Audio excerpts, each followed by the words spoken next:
Is it desire?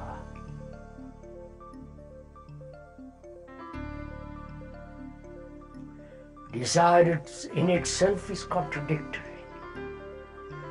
Wanting one thing and resisting something else.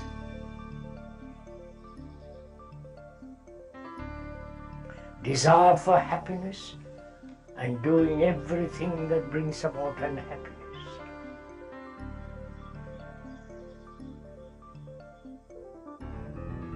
Pursuing pleasure, the desire for pleasure, and that very desire creates disharmony.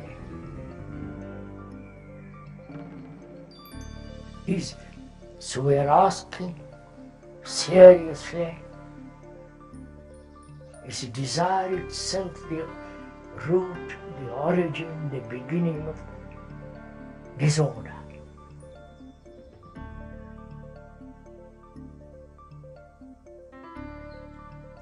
And what then, if it is? We are not saying it is, because we are inquiring. We are going deeply into this very, very complex problem of desire.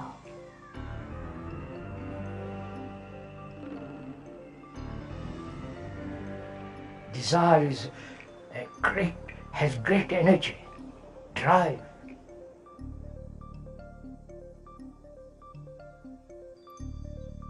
Desire for so many things, for power, position, for wealth, for freedom, for heaven. Desire to live happily, comfortably. And this desire, as it is, accumulates itself into will. Will is the essence of desire. So we must inquire, what is desire, which may bring about disorder. We desire to have food, that's quite natural. We desire to have a house, a shelter, that's also quite natural. To be clothed, that's quite natural. But is psychological desires for power, position, to become something beyond what one actually is, to achieve some idealistic state. There are so many kinds of desire, contradicting each other and sometimes working together. So we should very carefully go into the question of why and what is the origin of desire, and whether it is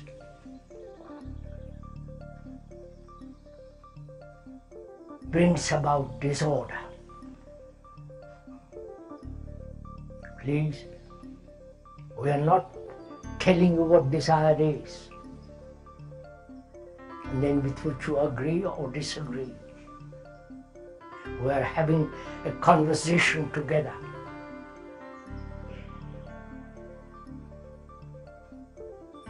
We are having, as two friends talking over together, the very, very complex problem of desire. So you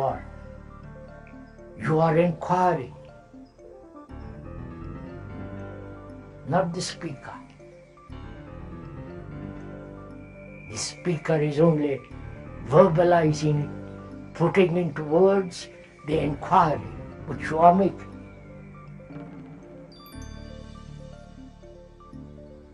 And if your brain is not active, merely listening to what is being said, then it's a verbal communication which has very little meaning. Explanations are not the actuality. The speaker may explain very carefully as he's going to very in detail. But those explanations are verbal, have no meaning. But the verbal explanations are means of your own discovery which the speaker is putting into words. I hope this is perfectly clear. That the speaker is not conveying certain ideas, certain conclusions, but rather together we are observing the whole movement of desire, the nature of it, the inwardness of it, the origin of the beginning of desire.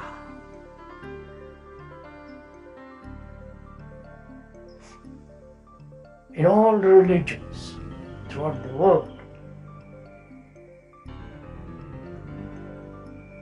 organized religions,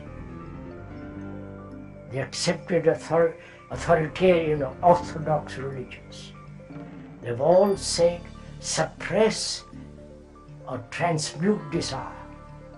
Identify your desire with that which is great, with that which is the Savior, which is that which is something you want to achieve. Identify yourself with it. And so gradually suppress any contradictory, any sensual desires. This has been the edict of all religions. Monasteries are based on it. The monks pursue it. And the Asiatic monks, the sannyasis, do it in their own way. So desire has been condemned. We are not condemning it. We are not saying it must be suppressed or transmuted or play around with it. We are together going into this very complex problem, observing without motive. That's the whole point. Without motive.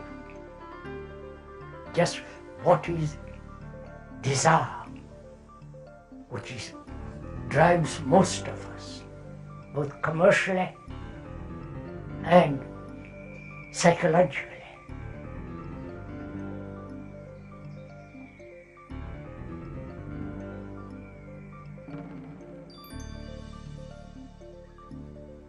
Please don't wait for me to think it out and explain. If you are serious, you are going to go into this.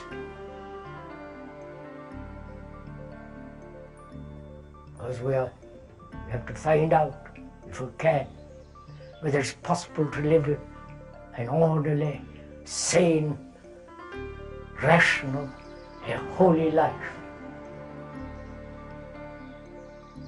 Not this conflicting, destructive, warlike